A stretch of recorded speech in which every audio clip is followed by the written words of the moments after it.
જેઠોલી ગામ ખાતે લુણાવાડા ડિવિઝનના ડીવાયએસપી શ્રી કમલેશ વસાવા સાહેબના માર્ગદર્શન હેઠળ લોક દરબાર કાર્યક્રમનું સફળ આયોજન કરવામાં આવ્યું હતું।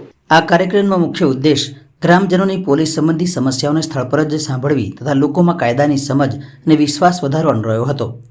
લોક દરબારમાં ગામના અનેક નાગરિકોએ હાજરી આપી હતી અને પોતાની રજૂઆતો પોલીસ અધિકારીઓ સમક્ષ કરી હતી। ડીવાયએસપી કમલેશ વસાવા દરેક રજૂઆતની ગંભીરતાથી સાંભળી સાથે સાથે તેમણે ગ્રામજનોને શાંતિ, સદભાવના અને કાયદાનું પાલન કરવાની અપીલ કરી હતી અને જૂના કાયદાઓ અને હાલમાં નવા બનાવેલ ભારતીય ન્યાય સંહિતા, ભારતીય નાગરિક સુરક્ષા સંહિતા અને એવિડન્સ એક્ટ વિશે માહિતી આપી હતી।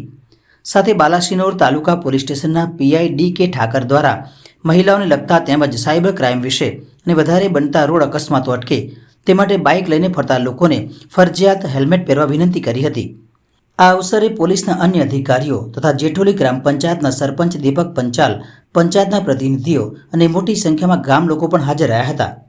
કાર્યક્રમને અંતે ગ્રામજનો દ્વારા પોલીસ વિભાગના લોકહિતના પ્રયાસોની પ્રશંસા કરવામાં આવી હતી।